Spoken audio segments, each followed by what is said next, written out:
You have a take on Shedeur Sanders?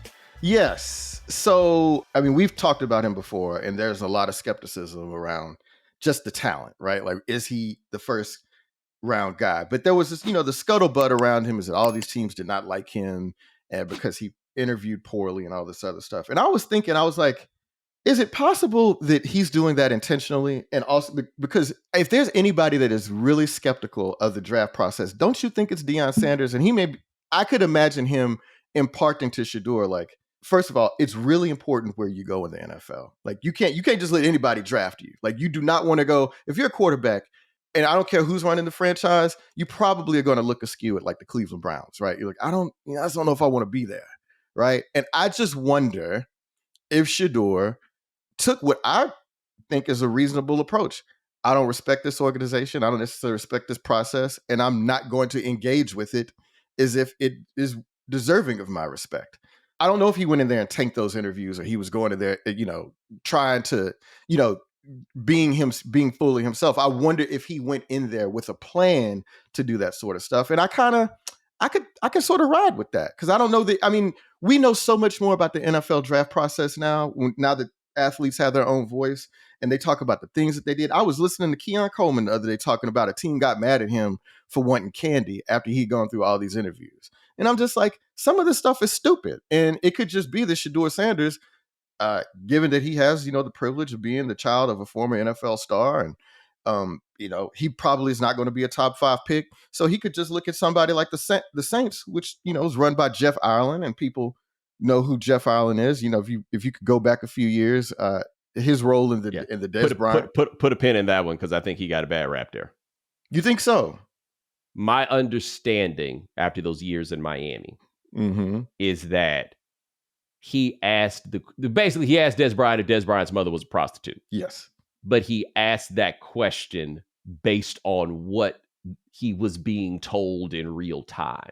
Like trying to understand what somebody is saying to you, and you're like, are you saying that? ... That it was not, he didn't just pull it out of air, like, yo, man, your mom's out here turning tricks, as much as this is what I am now being told, ... It was not as far afield as I believed it was in real time. But to your point, I think you put two things together that I struggle to reconcile, right? Okay.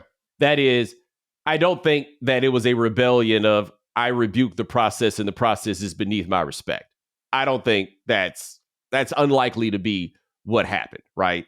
And if he does think the process is beneath his respect, I would need to know why it is before I ascribed my rationale as to why he would find it beneath his respect, before I ignore what a lot of the signs seem to point to, which is the boy might be an orifice. It is well within the realm of possibility that he is an orifice. Like, I'm not saying he is, but that is possible, right? What I do think, though, that I agree with, and that is entirely possible, because somebody I talked to who was at the Combine said that what they were hearing was the people who were cutting him slack were saying that they wondered if he was doing it on purpose.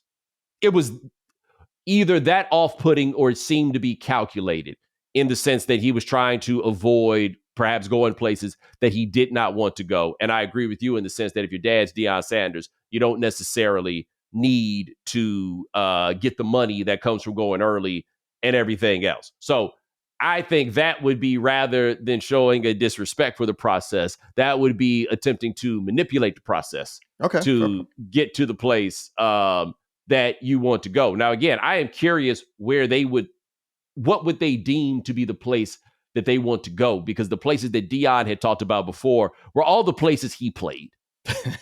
Washington, Baltimore, I think he said San Francisco. He made like I remember it was places with black people, but also coincidentally, they were all places that he played. Right. Well, and, I mean, I don't, it's tough to know if the Commanders actually have a solid front office in place, or if they just happen to draft Jaden Daniels, right? But the ones that you've mentioned, Baltimore, San Francisco, those would kind of be the sort of organizations that you would want to play for if you're going to come into the league, right? Like, I mean, a guy that's not necessarily physically talented, he's going to need a lot of help around him, and he's going to need good coaching and all sort of scheme him up.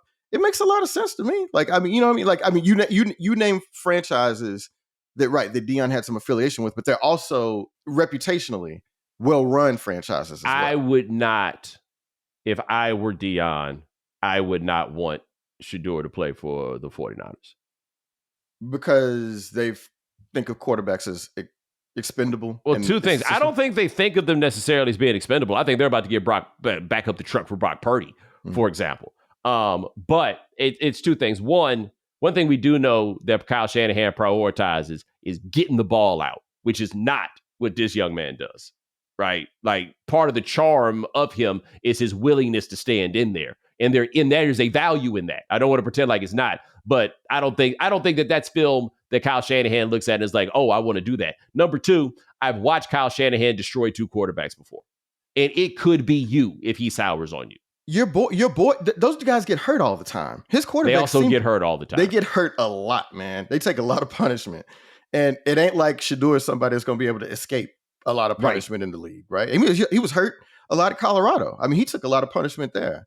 Okay, I'll pose it to you like this, because I've been fascinated with this dude since he went to Alabama. Would you take Jalen Milroe over Jackson Dart? I told people this was going to happen, by the way.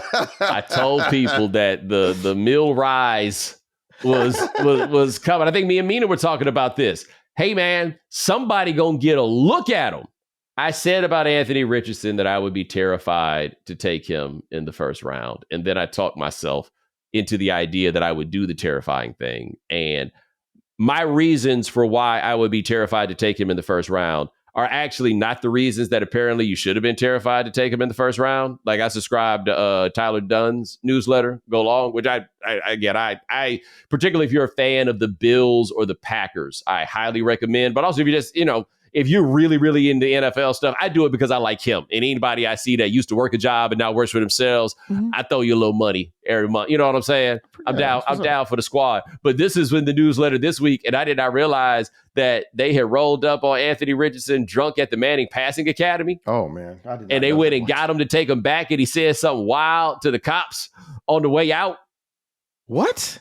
Yeah. No. The Anthony Richardson needs to grow up thing goes back and seems to be in large part the issue now. But worth noting about Richardson, when he came back after the benching, he played pretty well. Yeah. Like maybe the thing has happened, right? Like maybe he's gotten it figured out.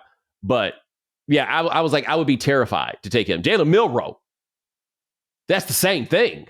And it's not a maturity thing. He seems to be a much more mature guy. But just in terms of watching him play, I would be terrified to take him early. But if he's there in the middle of the second round, he's got to be so frustrating, because I've watched him play. Yeah, I don't know. I this is going to sound so weak. I kind of became an Alabama fan over the last decade or so, just because I like the way they play football. Like, I mean, that's just bottom line. I like that old school beating up dudes. Yeah, I got you. Yeah.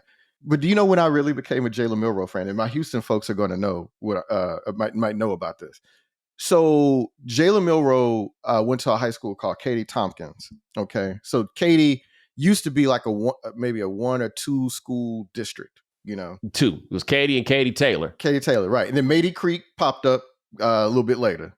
And so Katy had this explosion, but the Katy high school team, the original school, has been a dominant program. One of the great high school programs in the country, and certainly Andy Dalton went there for reference. Andy Dalton went there. That's right.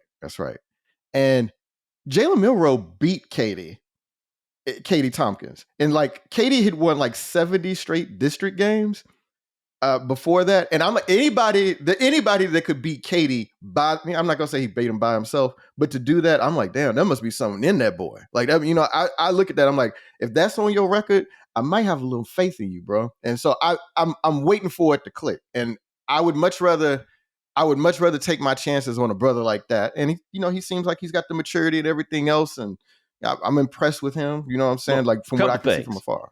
He seems bigger on television than apparently he is.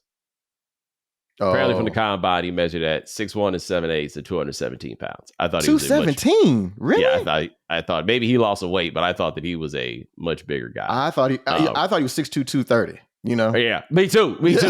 Yeah. Like apparently he be in there on them weights. My favorite detail about Milroe in this draft is, and I think you have seen this, that somewhere his hand measured at 8 3/4 inches, and they got all the exercises you can do to increase your hand span measurement, and it went from 8 3/4 to 9 3/8. Man, that is, if you jump that much, have that much of a jump in your SAT score, they make you take it again. Oh, they'll flag you. They'll do Derrick Rose to you. It's like, nah, bro, we don't believe that. Take that again. Yeah. And we gonna watch you take this in bitch a room too. By yourself. Yes. Like that's what's gonna happen there. But I still think somebody gonna go out there, and we know what Jalen gonna try to do. He gonna try to let all the naysayers know